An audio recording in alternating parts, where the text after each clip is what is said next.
Welcome to the class of English Literature. Today we are going to discuss a very interesting topic, that is an essay written by A.G. Gardiner. The title of the essay is On Superstitions. This essay is prescribed for the syllabus of second paper, that is Prose and Fiction of class BA Part 2nd.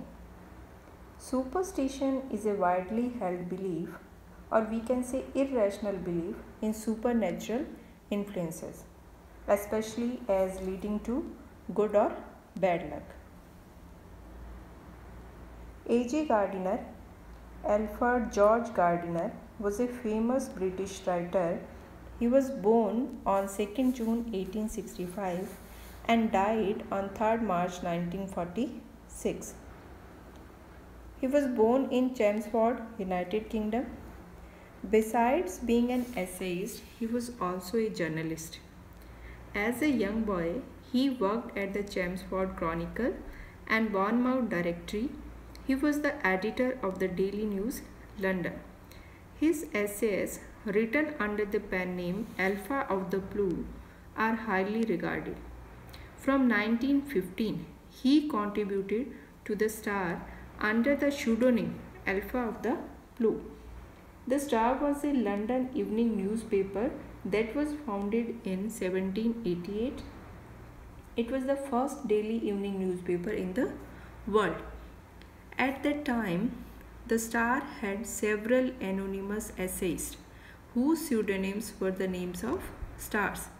Invited to choose the name of a star as a pseudonym, Gardiner chose the name of the brightest star, that is Alpha, in the constellation the Blue.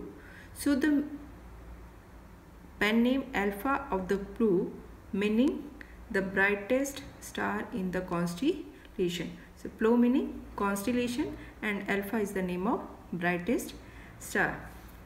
Gardiner was also chairman of the National Anti-Sweating League, an advocacy group which campaigned for minimum wage industry. His essays are characterized by humor and grace.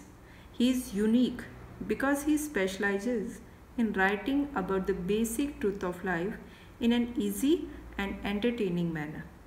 The style is natural and lucid, devoid of ornamentation. His famous works are Pillars of the Society, The Warlords, Windfalls, Pebbles on the Shore, Many Furrows, Leaves in the Wind, etc. Now there is an introduction about the essay. In the essay on superstitions by A.G. Gardiner, we have the theme of fear, control, superstition, logic, tradition, insecurity, and escape. Gardiner describes in an easy and thought-provoking manner how superstitions influence us even today. Today is the time of science, and even today we are influenced by various superstitions. In this essay, Gardiner has given us an account of some of the common superstitions and the way they influence us.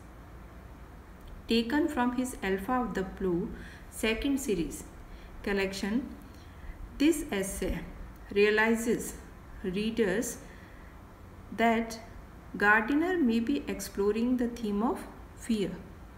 Man has a fear of unknown, and to alleviate this fear, he creates superstitions which may or may not calm his mind.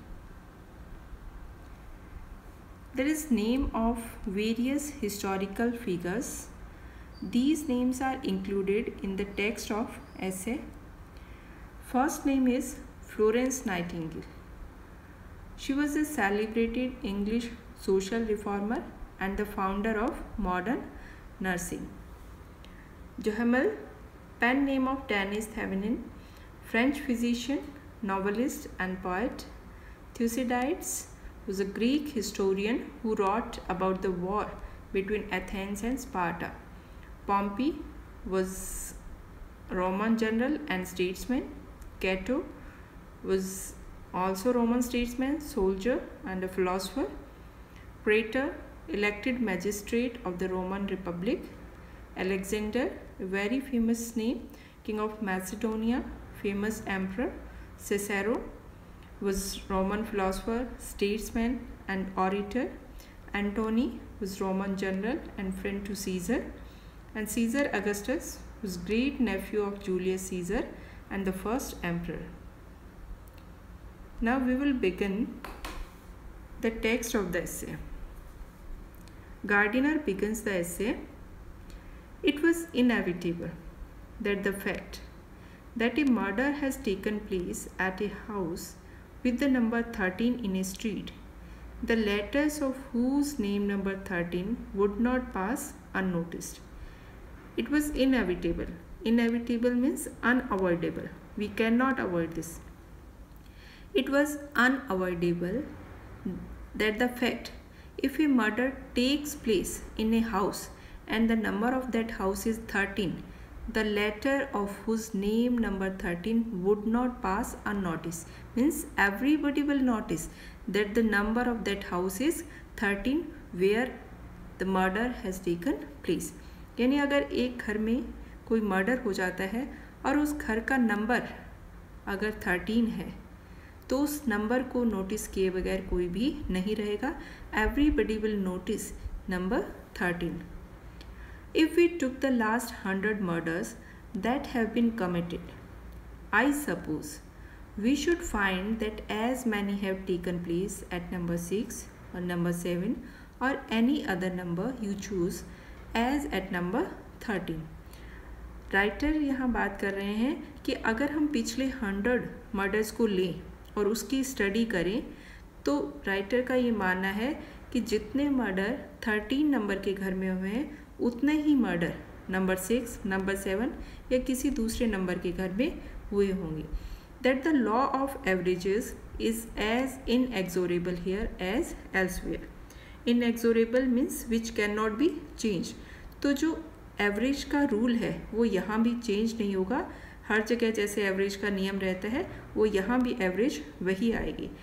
Means he wants to see the murder can take place in the house of any other number. यानी जितने murder number 13 घर में होते हैं उतने ही दूसरे number वाले घरों में भी होते हैं. But what is the difference? If a murder takes place in the house and the house number is 13, that number will be noticed by people. But this consideration does not prevent the world remarking on the fact when number 13 has its turn. यानी ये consideration हमें पता है कि जितने murder 13 number के घर में हुए हैं उतने दूसरे नंबर वाले घरों में भी होते हैं. लेकिन ये कंसिडरेशन लोगों को रोक नहीं पाता है जब नंबर 13 की बारी आती है. यानी जब नंबर 13 वाले घर में कुछ ऐसी घटना होती है तो वो उसे नोटिस किए बगैर नहीं रहते. Not that the world believes there is anything in the superstition. ऐसा नहीं है कि संसार ये मानता है कि अंधविश्वास में कुछ है. इट इज़ क्वाइट श्योर और इट इज़ ए मियर चाइल्डिश फूली. ऑफकोर्स निस्संदेह रूप से ये बात सच है. It is quite sure that it is मियर A childish फूली.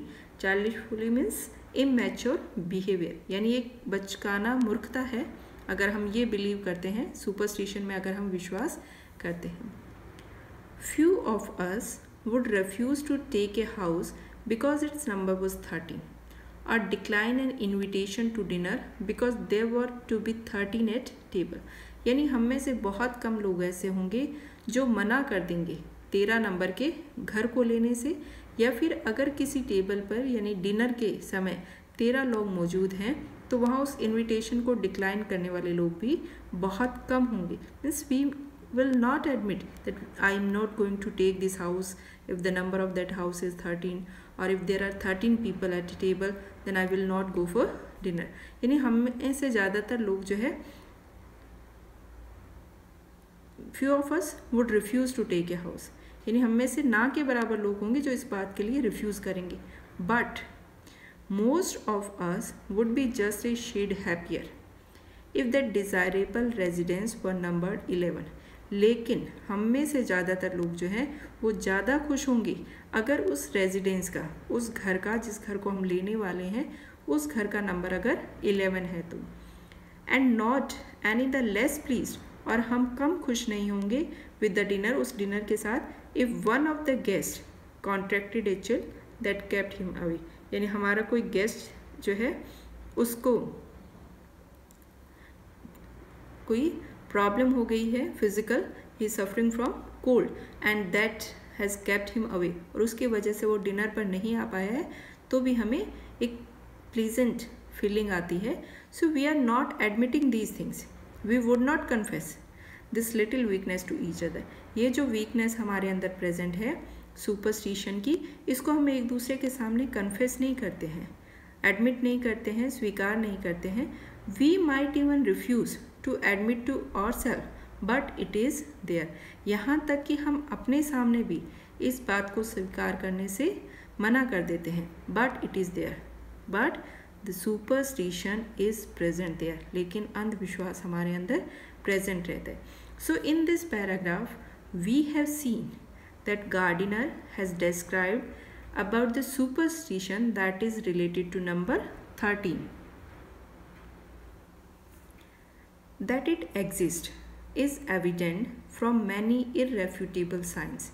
That it exists, it refers to superstition. That superstition exists, it is evident, it is clear from many irrefutable signs.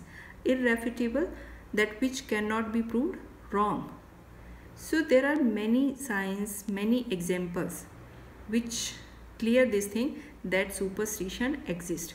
यानी बहुत से उदाहरण हमारे सामने ऐसे हैं जो इस बात को क्लियर करते हैं कि सुपरस्टिशन एग्जिस्ट करता है. There are numerous streets in London and I dare say in other towns too in which there is no house number 13. बहुत सी गलियां हैं लंदन में ऐसी, और दूसरे शहरों में भी लंदन के अलावा, जहाँ पर कि 13 नंबर का घर जो है उस गली में प्रेजेंट है ही नहीं. 12 के बाद सीधा 14 नंबर का हाउस है. And I am told that it is very rare that a bed in a hospital bears that number. और आई एम टोल्ड, मुझे ये बताया गया कि बहुत कम होता है कि हॉस्पिटल्स में भी 13 नंबर का कोई बेड होता हो. मीन्स हॉस्पिटल में भी 13 नंबर के बेड नहीं होते, ऑथर वॉन्ट्स टू से. और 13 नंबर का घर भी, बहुत सी लंदन की स्ट्रीट और दूसरे टाउन की स्ट्रीट्स ऐसी हैं जहाँ 13 नंबर का घर नहीं होता. The superstition threadbare though it has worn is still sufficiently real to enter into the calculation of a discrete landlord in regard to the letting qualities of this house and into the calculation of a hospital as to the curative properties of a bed. So यहाँ author ने कहा कि street जो है उनमें 13 number का घर नहीं होता, और जो हॉस्पिटल्स है उनमें 13 नंबर के बेड नहीं होते, 13 नंबर के. तो सुपरस्टिशन का जो थ्रेडबेयर है still sufficiently real to enter, ये वास्तव में एंटर कर जाता है कहाँ? Calculation of a discreet landlord. जब कोई डिस्क्रीट केयरफुल लैंडलॉर्ड जो है वो कैलकुलेशन करता है about the letting qualities of his house, कि उसके घर की जो किराए पर देने की क्वालिटीज़ हैं उसके बारे में जब वो कैलकुलेशन करता है, तो उसकी कैलकुलेशन में ये सुपरस्टिशन जो है वो एंटर कर जाता है. He thinks that if the number of that house will be 13, nobody will take that house. तो कोई भी उस घर को किराए पर नहीं लेगा. And it also enters into the calculation of a hospital. और हॉस्पिटल भी जब कैलकुलेशन करता है as to the curative properties of a bed, यानी उस बेड पर जो मरीज़ होगा उसके क्योर होने की जो प्रॉपर्टीज़ है, उसके इलाज की जो प्रॉपर्टीज़ है, यानी क्वालिटी ऑफ हीलिंग जो है, उसके बारे में जब हॉस्पिटल कैलकुलेशन करता है तो वहाँ भी सुपरस्टिशन एंटर कर जाता है. In later case general agreement would support the concession to the superstition idle though that superstition is.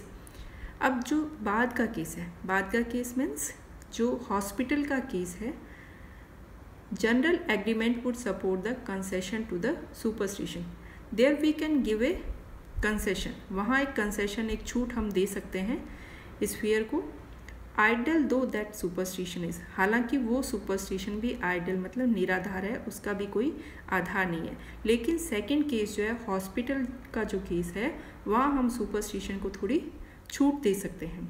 इसका रीज़न यहाँ ये बताया गया है that physical recovery is a matter of the mind as well as of the body, and the slightest shadow on the mind may in a condition of low vitality retard and even defeat recovery. Physical recovery is a matter of the mind as well as of the body. क्योंकि उस hospital के bed पे कोई patient होगा तो उसकी जो physical recovery है वो उतनी ही उसकी बॉडी से रिलेटेड है जितनी कि उसके माइंड से। यानी बॉडी की हीलिंग के लिए माइंड जो है उस पर क्या विचार चल रहे हैं उसका भी बहुत असर होता है। So physical recovery is also related to mental condition of the patient and the slightest shadow on the mind. और अगर माइंड पर कोई भी स्लाइटेस्ट हल्की भी शेडो पड़ गई, यानी कोई भी छोटी सी भी अगर टेंशन आ गई in a condition of low vitality, यानी लो वाइटलिटी की कंडीशन में अगर थोड़ी भी टेंशन माइंड में आ गई that he is sleeping on bed number 13, that में retard and even defeat recovery. तो उससे उस पेशेंट की जो रिकवरी है दैट विल रिटार्ड, वो स्टॉप हो जाएगी और हो सकता है उसकी रिकवरी हो ही ना। So that's why there is a concession in the second case, यानी हॉस्पिटल में अगर बेड का नंबर 13 नहीं रखते हैं तो उसको यहाँ जो ऑथर है एसेइस्ट हैं A.G. गार्डिनर, उन्होंने एक तरह से कंसेशन दिया है, यानी वहाँ हम इस बात को छूट दे सकते हैं और उसका रीज़न उन्होंने यहाँ डिस्क्राइब किया है। Florence nightingales almost passionate advocacy of flowers in the sick bedroom was based on the necessity of the creation of a certain state of mind in the patient. Florence Nightingale, she was founder of modern nursing. तो Florence Nightingale जो है उन्होंने इस बात की advocacy की कि जो सिक पर्सन है उसके बेडरूम में फ्लावर्स रखे जाने चाहिए। वो इस बात पर डिपेंड था, इस बात पर आधारित था कि जो पेशेंट है उससे उसका जो माइंड है, उसकी जो स्टेट है वो उन फ्लावर्स को देख के एक सर्टन स्टेट क्रिएट होती है उसके माइंड में और उससे उसकी क्या होती है, रिकवरी होती है। That's why Florence Nightingale was in favor of keeping flowers in sick person's bedroom. There are few more curious revelations and that moving record by M. Jamal of medical experiences during the war than the case of the man who died of a pimple on his nose. Now there is another example. There are few more curious revelation in that moving record by M. Jamal of medical experiences. M. Jamal जो है वो एक physician थे जिन्होंने world war के दौरान काम किया। तो उन्होंने वर्ल्ड वॉर के टाइम उनके जो मेडिकल एक्सपीरियंसेस थे उनको बताया और उनमें उन्होंने एक पर्सन के केस को बताया who died of A pimple on his knows, जिसकी डेथ किसकी वजह से हुई थी, उसकी नोज़ पर पिम्पल होने की वजह से। He had been hideously mutilated in battle and was brought into hospital a sheer wreck.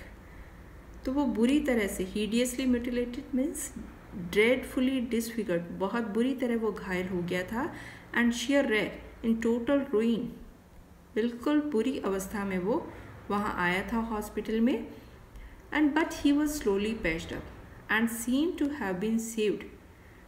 लेकिन वो धीरे धीरे रिकवर कर रहा था, ठीक हो रहा था और उसे बचा लिया गया था। तभी क्या हुआ, when a pimple appeared on his nose, तभी उसकी नोज़ पर एक पिम्पल हो गया।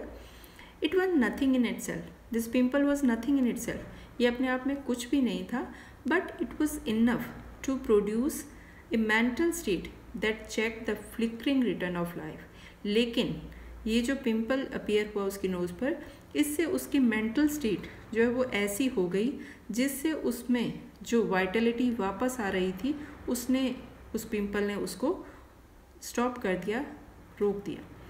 It assumed a fantastic importance in the mind of the patient who having survived the heavy blows of fate died of something less than a pin prick. Its fantastic importance in the mind of the patient, यानी patient के mind की mental condition क्या है, जब वो hospital में किसी bed पर लेटा हुआ है तो उसके माइंड की कंडीशन क्या है, ये बहुत इंपॉर्टेंस रखता है।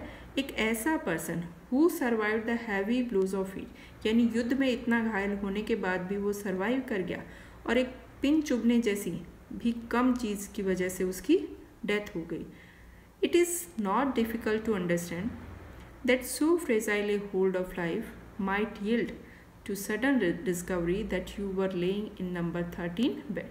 तो इस बात को समझना मुश्किल नहीं होगा कि हमारे अगर जो पेशेंट है बेड पर, अगर उसका जीवन के प्रति, लाइफ के प्रति होल्ड बहुत वीक है, he is suffering, and if he suddenly discover that he is sleeping on number 13 bed, तो हो सकता है कि उसके क्योर होने के चांसेस कम हो जाए। That's why Gardiner advocates that we can give concession to the superstition that there should not be a bed having number 13 in hospitals.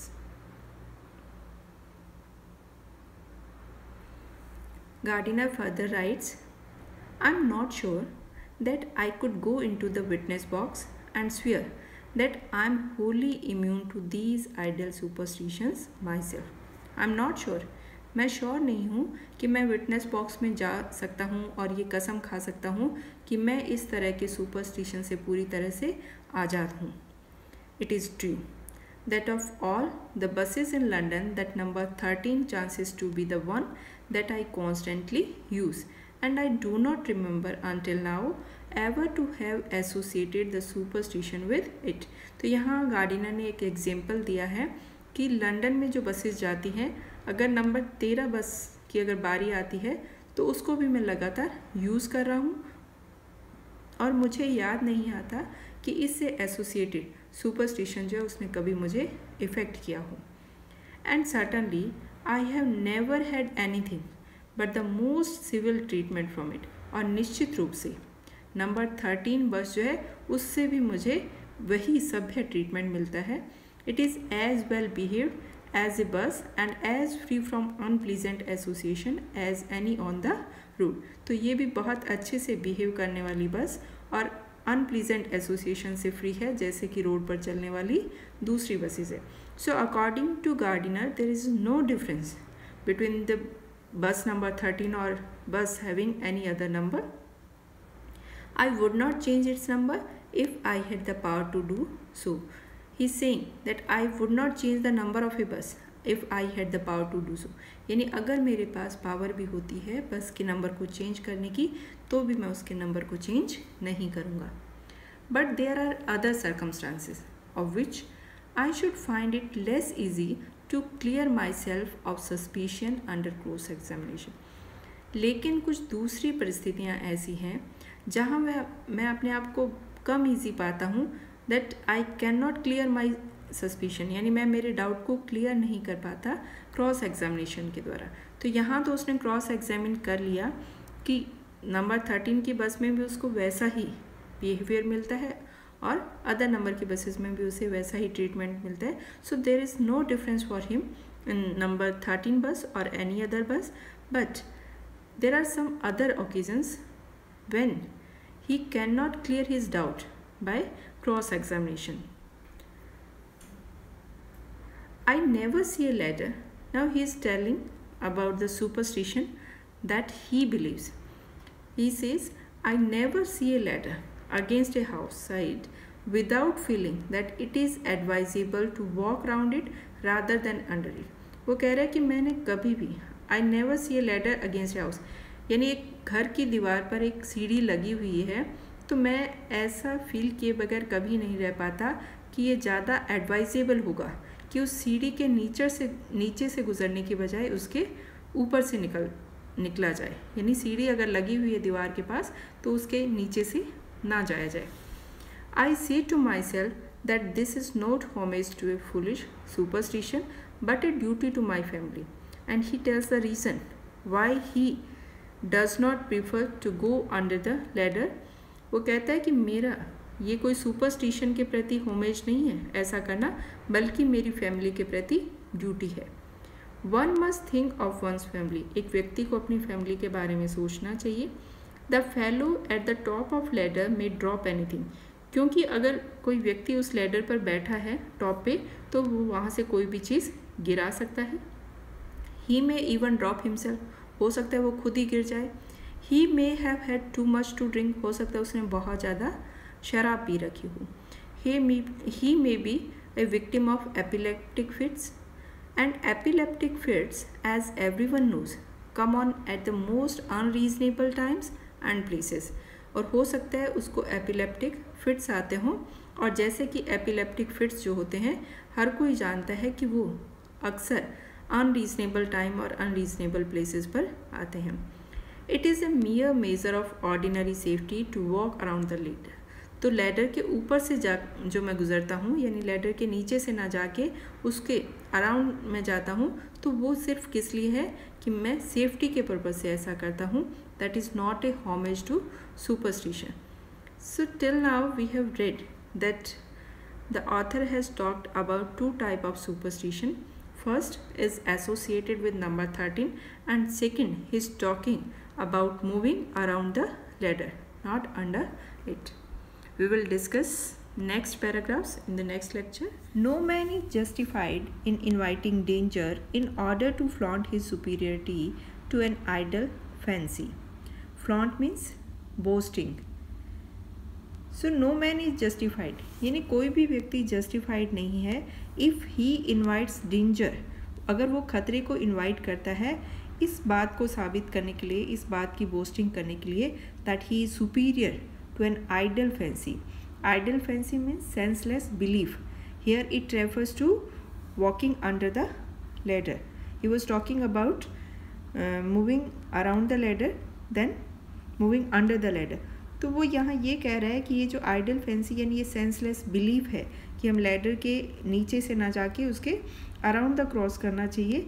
तो ये जो आइडल फैंसी है इस पर अपनी सुपीरियरिटी को साबित करने के लिए अगर कोई व्यक्ति खतरे को इनवाइट करता है तो वो जस्टिफाइड नहीं है.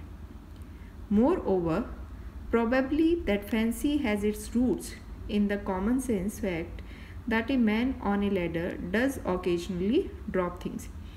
और संभवतः ये जो फैंसी, ये जो सुपरस्टिशन रिलेटेड है लैडर से, इसकी जो रूट्स हैं उसका जो कारण है वो इस कॉमन सेंस फैक्ट में है कि जो व्यक्ति लैडर के ऊपर बैठा होता है वो अक्सर चीज़ों को ड्रॉप करता है.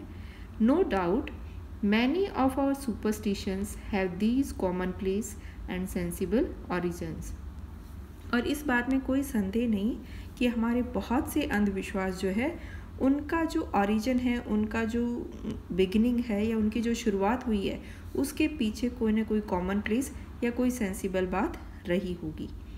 आई imagine for example, here's Gardiner gives example, for example that the Jewish objection to pork as unclean on religious grounds is only due to the fact that in eastern climates it is unclean on physical grounds. तो यहाँ Gardiner ने एक example दिया है कि बहुत से superstitions ऐसे भी हैं जो कि सेंसलेस नहीं है, उनका कोई ना कोई सेंसिबल रीज़न रहा होगा. जैसे कि यहाँ उदाहरण के रूप में जो जूइश लोग हैं, यहूदी लोग हैं, वो ऑब्जेक्ट करते हैं पोक पे. पोक इज़ फ्लैश ऑफ पिग, कि सूअर के मांस को नहीं खाना चाहिए, और वो इस बात का ऑब्जेक्शन रिलीजियस आधार पर, धार्मिक आधार पर करते हैं. But the fact is that, लेकिन सच्चाई क्या है कि जो ईस्टर्न क्लाइमेट्स है वहाँ पर जो पोक है वो फिज़िकल ग्राउंड्स पे भी, यानी वो उसका खाना जो है वो सेहत के लिए सही नहीं है. That is unclean on physical grounds also. So the superstition related to pork is based on some sensible reason. All the same I suspect that when I walk around the ladder, I am rather glad that I have such respectable and unassailable reason for doing so. बिल्कुल उसी तरह से I suspect that when I walk around the ladder, कि जब मैं ladder के around walk करता हूँ, I am rather glad, तो मुझे खुशी होती है that I have such respectable and unassailable. Unassailable means unargumentable, इस पर कोई आर्ग्यूमेंट्स नहीं कर सकते, अनआर्ग्यूएबल. तो जो मेरे पास रीज़न है इस बात को बताने का वो एक रिस्पेक्टेबल रीज़न है, एक अनआर्ग्यूएबल रीज़न है for doing so, even if conscious of this suspicion and ashamed to admit it to myself. अगर मेरे अंदर ये जो डाउट है कि मैं आई suspect means I doubt that when I walk around the ladder I am rather glad, कि मुझे इस बात में डाउट है कि जब मैं लैडर के अराउंड मूव करता हूँ तो मेरे पास उसका कोई अनआर्ग्यूएबल और रिस्पेक्टेबल रीज़न है ऐसा करने का, इस बात पे मुझे डाउट है. Even if conscious of this suspicion, अगर मैं इस डाउट के बारे में कॉन्शियस हो जाता हूँ and ashamed to admit it to myself, और मैं अपने सामने इस डाउट को, इस सुपरस्टिशन को स्वीकार करने में अशेम फील करता हूँ. I walk under the ladder, और फिर मैं लैडर के नीचे से ही चला जाता हूँ. I am not quite sure that I have done so as a kind of negative concession to the superstition. तो मैं श्योर नहीं हूँ कि मैंने जो ऐसा किया है वो एक तरह से सुपरस्टिशन को नेगेटिव कंसेशन देने के लिए किया है. I have challenged it rather than being unconscious of it, कि मैंने ऐसा करके क्या किया है, सुपरस्टिशन को चैलेंज किया है. There is only one way of dodging this absurd dilemma, that is to walk through the ladder. और ये जो डिलेमा यानी धर्म संकट है कि लैडर के नीचे से जाए या इसके अराउंड से जाया जाए, तो इस धर्म संकट से बचने का एक ही तरीका है, that is to walk through the ladder, कि सीढ़ी के बीच में से जाया जाए. That this is not easy, और वो आसान नहीं है. There is an image of a boy that is moving under the ladder. There is another image. In this image we have two persons. One person is moving under the ladder and another is moving around the ladder. तो इस image से आप समझ गए होंगे कि ladder के नीचे से जाना और उसके अराउंड जाने में क्या डिफरेंस है. और गोइंग थ्रू द लैडर मतलब सीढ़ी के बीच में से जाना. That is not easy. I am sensible of a certain satisfaction when I see the new moon in the open rather than through glass and over my right shoulder rather than my left. बिल्कुल इसी तरह से जैसे कि Gardiner को ladder से related superstition है, उसी तरह से वो एक और एग्जाम्पल यहाँ दे रहे हैं about the superstition in which he believes. वो कह रहे हैं इन द सेम वे, बिल्कुल इसी तरह से I am sensible of certain satisfaction, मुझे एक सेटिस्फेक्शन मिलता है कब, when I see the new moon in the open rather than through glass, जब ग्लास की तुलना में मैं खुले में न्यू मून को देखता हूँ, and over my right shoulder rather than my left, और ये मून जो है वो मेरे राइट शोल्डर पे मुझे दिखाई देता है लेफ्ट की बजाय. आई would not for any consideration arrange these things consciously, मैं जानबूझकर ये चीज़ें अरेंज नहीं करूँगा कि जो मून है वो मेरे राइट शोल्डर में ही हो या फिर मैं ओपन में जाकर उसको देखूँ. मैं जानबूझकर I would not for any consideration arrange these things consciously, यानी जानबूझकर मैं ये सब अरेंज नहीं करूँगा. But if they happen so, लेकिन अगर ऐसा होता है, I fancy I am better pleased than if they do not, तो आई फैंसी आई इमेजिन कि मुझे ज़्यादा खुशी होती है अगर ऐसा नहीं होता उसकी तुलना में. And on these occasions I have even caught my hand which chance to be in my pocket at the time, turning over money a little surreptitiously I thought but still undeniably turning it. और अक्सर जब ऐसा होता है when I see the new moon in the open and over my right shoulder, तब क्या होता है, इस अवसर पर अक्सर मैंने क्या पाया है, that I have caught my hand in my pocket, मेरे हाथ जो है वो मेरी पॉकेट में होते हैं, और सरपेटिशियसली मीन्स स्टील्थली, सीक्रेटली वो वहाँ जो पैसा होता है पॉकेट में उस पैसे को टर्न कर रहे होते हैं. Hands have habit of their own and one can not always be watching them, हाथों की अपनी आदत होती है और हम हर समय उनको वॉच नहीं कर सकते. There is an image of a person on whose right shoulder there is a moon. So we can understand about this superstition from this picture, that if a person sees moon in open and it is over his right shoulder, that time he feels lucky,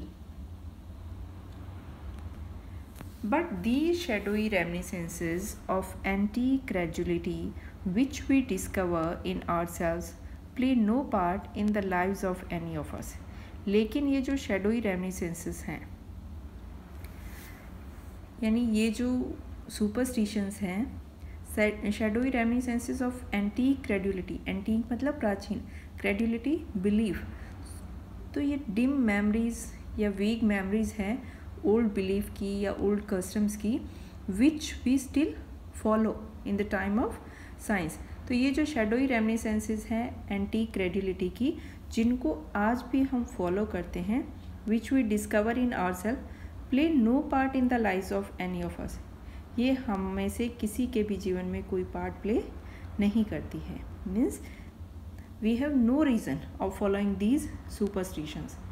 they belong to a creed outworn. वो एक ऐसे creed means religion, वो एक ऐसे religion को, ऐसे belief को belong करते हैं जो कि आउटवॉर्न मीन्स आउटडेटेड हो चुका है। Superstition was disinherited when science revealed the laws of the universe and put man in his place. Superstition जो है वो डिसइनहेरिट हो गया। इनहेरिटेंस होता है that we get from our forefathers, यानी हम अपने पूर्वजों से कोई चीज़ इनहेरिट करते हैं, लेते हैं, लेकिन डिसइनहेरिट होने का मतलब वो यूजलेस है, that is baseless, that is not forwarded to future generation. तो सुपरस्टिशन जो है वो डिसइनहेरिटेड हो गया था when science revealed the laws of the universe, जब विज्ञान ने इस ब्रह्मांड के जो भी लॉज हैं उनको शो किया, रिवील किया, and put man in his place, और व्यक्ति को उसका खुद का स्थान बताया। उस टाइम के बाद सुपरस्टिशन का हमारी लाइफ में कोई महत्व नहीं है। It was no discredit to be superstitious when all the function of nature were unexplored. उस समय सुपरस्टिशियस होना गलत नहीं था, जिस समय नेचर के जितने भी फंक्शन है, यानी प्रकृति कैसे काम करती है या जो कुछ भी घटनाएं हो रही है नेचर में, तो उनका क्या रीज़न है, वो अनएक्सप्लोर्ड थी। उस समय अगर व्यक्ति सुपरस्टिशियस था तो वो कोई गलत नहीं था। And man seem the plaything of beneficent और sinister forces that he could neither control nor understand. और उस समय, यानी एंशिएंट समय की यहाँ बात की जा रही है, उस समय मैन जो था वो एक प्लेथिंग था, खेलने की चीज़ था, जो बेनिफिशेंट यानी फ़ायदा देने वाली या नुकसान पहुँचाने वाली जो ताकत थी ब्रह्मांड की, जो कि उसके कंट्रोल में नहीं थी मैन के, और ना ही वो उन चीज़ों को समझ पाता था। तो उस समय अगर वो सुपरस्टिशियस था तो that was not wrong, but which held him in the hollow of their hand. यानी ये जो ताकतें थी, ये जो फोर्सेस थी नेचर की, जिन पर उसका कंट्रोल नहीं था, इन फोर्सेस ने उसको अपने हाथों में पकड़ा हुआ था। He related everything that happened in nature to his own inexplicable existence. और प्रकृति में जो कोई भी घटना होती उसको वो उस समय रिलेट करता था अपने अस्तित्व से, अपने एग्जिस्टेंस से। And saw his fate in the clouds, his happiness और misery announced in the flight of birds, and referred every phenomena of life to soothsayers and oracles.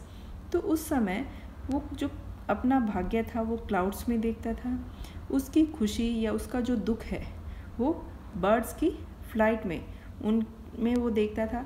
And referred every phenomena, और जीवन की कोई भी बात जो है उसको रेफ़र करने के लिए वो सूथसेयर के पास या फिर ऑरेकल्स, यानी जो भविष्यवाणी करने वाले होते थे, उनके पास वो जाते थे। Now there are some examples related to superstition from history. You may read in Thucydides of battles being postponed and lost because some omen that had no more relation to the event than the falling of a leaf was against it. अगर हम Thucydides की जो history लिखी हुई है battles की, उसको अगर हम पढ़ते हैं तो उसमें हम देखते हैं कि जो वॉर्स थे उनको पोस्टपोन कर दिया जाता था, या लोस्ट मतलब हार जाते थे लोग युद्ध को। उसका रीज़न क्या होता था, some omen that had no more relation to the event, कि कोई ऐसी अशुभ घटना हो गई जिसका उस इवेंट से, उस वॉर से बिल्कुल भी रिलेशन नहीं था। Then the falling of a leaf was against, यानी पत्ती के गिरने जितना रिलेशन भी उस घटना से नहीं था, और वो कहते थे कि वो घटना जो है वो इस युद्ध के या इस कि हमारे इवेंट के अगेंस्ट है, और उस वजह से वो युद्ध को या तो पोस्टपोन कर देते थे या हार जाते थे। यहाँ आगे एग्जाम्पल भी बताया इस चीज़ का। When Pompey was afraid that the Romans would elect Cato as praetor, he shouted to the assembly that he heard thunder and got the whole election postponed. जब पॉम्पी को ये पता चला कि रोमन लोग जो है इलेक्शन होगा और वो रोम के जो लोग हैं वो कैटो को अपना प्रेटर जो है वो चूज़ कर लेंगे, तो वो असेंबली में आया और आकर चिल्लाने लगा कि उसने थंडर की आवाज़ सुनी है, बादलों की गरजने की आवाज़ सुनी है, and got the whole election postpone, और उसने सारे इलेक्शन को आगे करवा दिया। For the Romans would never transact business after it had thunder. इसके पीछे भी सुपरस्टिशन ये है कि रोम के जो लोग हैं वो कोई भी काम नहीं करते थे अगर थंडर की साउंड वो सुन लेते थे। तो कैटो ने इलेक्शन को आगे करवाने के लिए, पॉम्पी ने इलेक्शन को पोस्टपोन कराने के लिए ये अनाउंसमेंट किया और इलेक्शन को पोस्टपोन कर दिया गया। Alexander surrounded himself with fortune tellers and took counsel with them as a modern ruler take counsel with his ministers. Alexander the great जो थे वो भी अपने चारों ओर फॉर्चून टेलर्स को रखते थे और उनसे सलाह लेते थे, उनसे काउंसिल करते थे, जैसे कि आज का जो लीडर है, आज का जो रूलर है वो काउंसिल करता है अपने मंत्रियों से, मिनिस्टर से। तो in the same way Alexander used to counsel with fortune tellers. Even so great a man as Caesar and so modern and enlightened a man as Cicero left their fate to augurs and omens. यहाँ तक कि scissor जैसे जो महान लोग हुए हैं और सिसेरो जैसे जो व्यक्ति हुए हैं उन्होंने भी अपना भाग्य जो है ऑगर्स में और ओमन्स में देखा। Sometimes the omens were right and sometimes they were wrong. कभी कभी ये घटनाएं जो है वो सही निकल जाती थी और कभी कभी गलत। बट वेदर राइट और रॉन्ग दे वर इक्वली मीनिंगलेस। लेकिन चाहे ये सही हो सुपरस्टिशन या गलत, इनका कोई मतलब नहीं है, they are meaningless. Cicero lost his life by trusting to the wisdom of crows. Cicero ने अपना जीवन खो दिया था, उसने किस पर विश्वास किया? क्रोज की विजडम यानी कौवों की बुद्धिमत्ता पर उसने विश्वास किया। How? When he was in flight from Antony and Caesar Augustus, he put to sea and might have escaped. जब वो भाग रहा था एंटोनी और सीजर अगस्टस से और समुद्र में भी चला गया था, भाग सकता था आराम से। But some crows chance to circle around his vessel. लेकिन क्या हुआ? बाय चांस कुछ कौवे आए और उसकी वेसल के, उसकी बोट के चारों ओर उड़ने लगे। And he took the circumstance to be unfavourable to his action. और उसे लगा कि ये उसके काम करने के लिए अनफेवरेबल है, यानी उसने इसे अशुभ माना कौवों का उसकी वेसल के चारों ओर फ्लाइट को उसने, एंड रिटर्न टू शोर, किनारे पर वापस आ गया, एंड वॉज मर्डर, और उसका मर्डर कर दिया गया। Even the farmer of ancient Greece consulted the omens and the oracles where the farmer today is only careful of his manures. और यहाँ तक कि पुराने समय के जो किसान लोग थे वो भी किस में विश्वास करते थे? ऑमन्स में। और मतलब they were not believing in the careful ways of doing farming, they were consulted with omens and oracles, यानी क्या भविष्यवाणी है, तो उन चीज़ों के पास हो जाते थे। और आज का जो फार्मर है, if we compare the farmer of today and farmer of ancient time, there is a lot of difference. आज का जो फार्मर है वो किस बात की चिंता करता है? अपनी मैन्योर्स यानी खाद की चिंता करता है कि अच्छी खाद देंगे, फसल की केयर करेंगे तो उससे आगे उपज अच्छी होगी। So in this paragraph we have seen that Gardiner has given many examples related to history, and these examples reflect that in history people were highly superstitious. Like to have seen Caesar, and I should have liked to have heard Cicero. But on the balance, I think we who inherit this latter day and who can jest at the shadows that were so real to them have the better end of time. Gardiner says that I should have like to have seen Caesar, यानी Caesar को देखना भी मैंने पसंद किया, मैंने Cicero के बारे में भी सुना, but on the balance I think, लेकिन गार्डिनर का सोचना ये है that we who inherit this later days, यानी हम लोग जो इस बाद के समय में आए हैं, and who can just at the shadows, और हम उन शेडोज़ पर, उन बातों पर आज हंस सकते हैं। We can laugh at the beliefs that mattered so greatly to those people that were so real to them, यानी उन लोगों के लिए वो बातें वास्तविक थी आज के टाइम में, because we are in the modern time of science, that's why we are able to laugh at them, have the better end of time, क्योंकि हम एक अच्छे समय में हैं।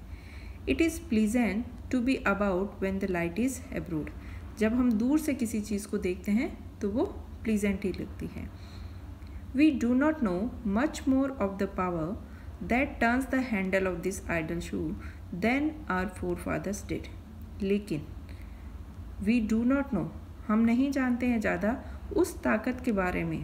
Power here Gardiner is talking about power of God, कि ईश्वर की जो ताकत है, that turns the handle of this idle show, यानी जो इस शो को चलाती है, इस दुनिया को जो चला रही है, उस ताकत के बारे में हम भी हमारे फोरफादर से ज़्यादा नहीं जानते। But at least we have escaped the grotesque shadows that envelop them, लेकिन कम से कम हम लोगों ने क्या किया है, that we have left those misunderstanding and ignorance that the people of ancient times had to suffer, यानी वो जिन शेडोज़ में, जिस इग्नोरेंस में रह रहे थे, उससे हम निकल गए हैं। We do not look for divine guidance in the entrails of animals, हम एनिमल्स की आंतों में नहीं देखते किसी दैवीय गाइडेंस के लिए, और द फ्लाइट्स ऑफ क्रूज, या कौओं की उड़ान में हम कोई गाइडेंस नहीं लेते हैं। And the house of Commons does not adjourn at a clap of thunder, और बादलों के गरजने पर हम किसी भी इलेक्शन को पोस्टपोन नहीं करते। So we can say that we are in a better time. So in this essay, A.G. Gardiner has presented certain significant issues associated with various superstitions. He refers to some peculiar superstitions that were present in Europe. Gardiner remarks that some of them have been dominating in the society since ancient times. He states that even educated class